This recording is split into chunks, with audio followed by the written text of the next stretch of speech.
Om Swastiastu, Om Awigenam Astu Namo Sidam, Om Siddhartu Tat Astu Swaha. Semoga pikiran yang baik datang dari segala penjuru arah. Pepatah mengatakan, tak kenal maka tak sayang. Dalam bahasa Bali, tenweruh ring rupa, tenweruh ring aran.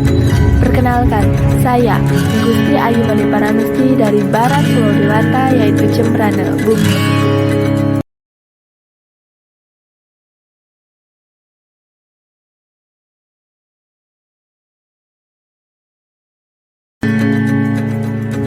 Pada masa pemerintahan Bali kuno sekitar tahun 1989 sampai dengan 1001 Masehi, berkuasalah Sri Dharma Udayana dengan istrinya Guna Priya Dharma Patni. Pada masa pemerintahannya, di Bali terjadi pergolakan aliran kepercayaan. Banyak sekte-sekte bermunculan, di antaranya Siwa Siddhanta, Bhairawa, Brahma, Resi, dan Sora. Munculnya banyak aliran kepercayaan ini rentan perselisihan. Oleh sebab itu, Raja memanggil orang suci kerajaan bernama Empu Kuturan. Empu Kuturan bersama tokoh-tokoh agama. Beliau memimpin persamuan di desa Bedapulu, Gianyar di Pulau Samuan Tiga. Hasil dari persamuan ini, maka di setiap desa adat ladinya Pura Kayangan Tiga. Seperti halnya di Pura Dalem, menyembah Dewa Siwa dengan saktinya Dewi Uma atau Parwati, dan dikutuk menjadi Dewi Durga. Lalu Dewi Durga berstana di Pura Prajapati. Dan di Pura Desa, tempat bersemayamnya Dewa Brahma dengan saktinya Dewi Saraswati. Lalu di Pura Pusah, tempat bersemayamnya Dewa Wisnu dengan saktinya Dewi Laksmi. Video moderasi ini saya buat karena Indonesia, kasus penistaan agama yang masuk ke ranah pidana berulang kali terjadi dan mendapat atensi besar dari publik, menimbulkan perang pendapat di sosial media, atau bahkan pernah memicu aksi massa berjilid-jilid. Ade Darmawati, seorang dosen sebuah perguruan tinggi swasta di Jakarta yang diduga melakukan penistaan agama melalui ceramahnya, akhirnya menyampaikan permintaan maaf kepada umat Hindu. Menyembah patung, menyembah berhala, menyembah pohon beringin tadi Bapak bilang ya, itu seni.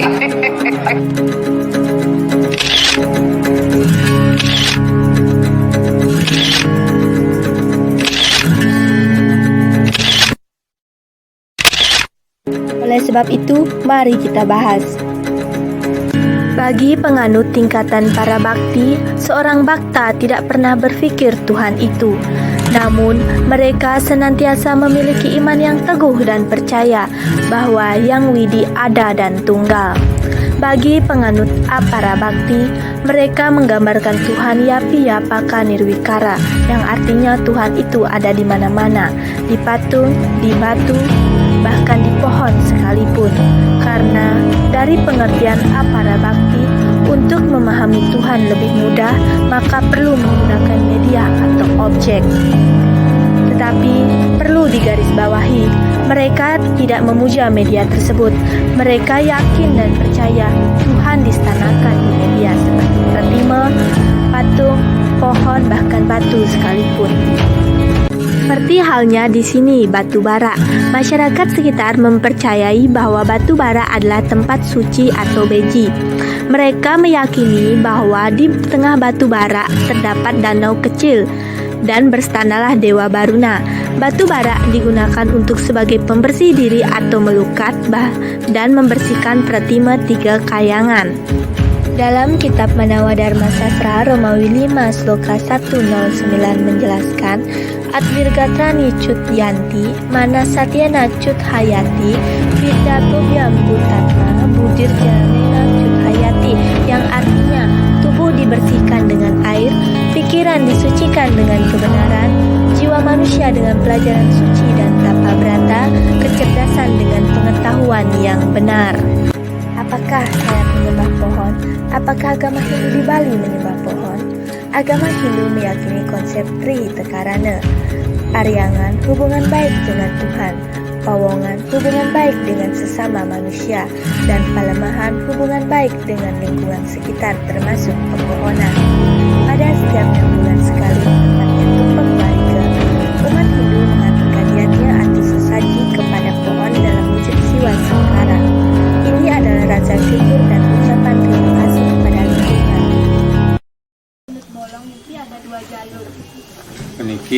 di Dumun Winter nak nikah lewat sini, tidak punya keturunan, makanya ada orang yang tidak punya turunan itu akhirnya luas ke Bali, ke Manunas Baos gitu. Akhirnya disuruhlah dia ke sini bawa pokaro budanya guru piduke. Akhirnya dia sini akhirnya guru piduke, udah itu akhirnya dia punyalah keturunan. Sudah keturunan akhirnya dia kembali dan di sini ada tulisnya seperti ini, jaga upacara dan pernikahan dan peribadatannya. Berarti masyarakat di sini meyakini bahwa tidak sembarang orang boleh masuk. Iya. Ya. Bukan disucikan lah tempat ini, jadi kan.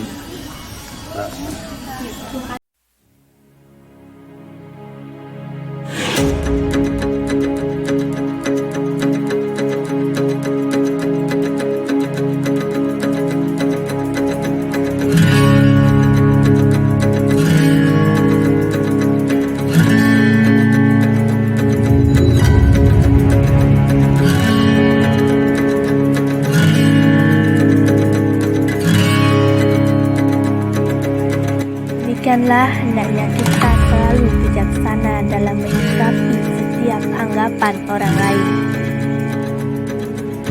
Dengan memberikannya penjelasan, bukan malah memarahinya, dendam, atau ikut melecehkan agamanya.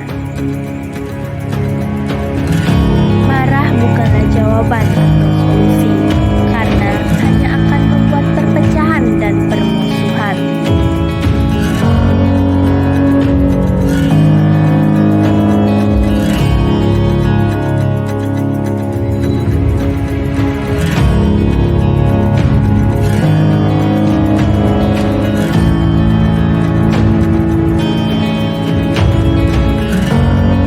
Beragama itu menebar damai, menebar kasih sayang, kapanpun, dimanapun, dan kepada siapapun.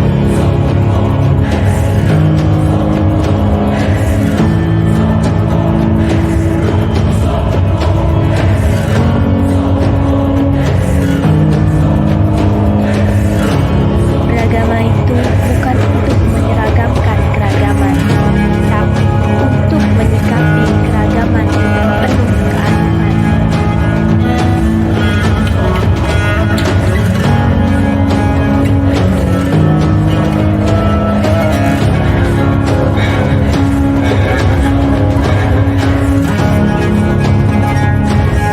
Agama hadir untuk kita agar harkat, derajat, dan martabat kemanusiaan kita jangan karenanya, jangan jadikan agama untuk sesama kita saling menindas, saling merendahkan, dan bahkan meniadakan satu dengan yang lain.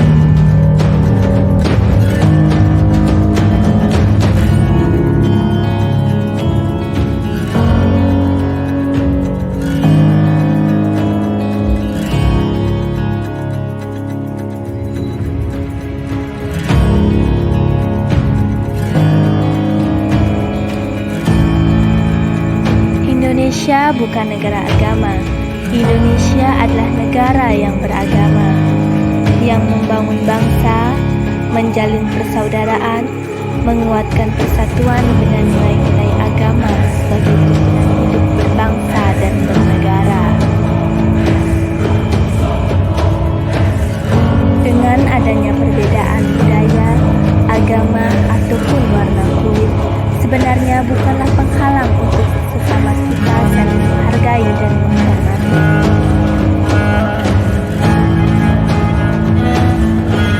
Keindahan akan tampak jika kita bersatu dalam menerima perbedaan, bersatu menciptakan kedamaian. Tak perlu kata, tak perlu gaya. Sudah saatnya kita berubah menjadi lebih baik, di mana mayoritas bersatu dengan minoritas, dengan rasa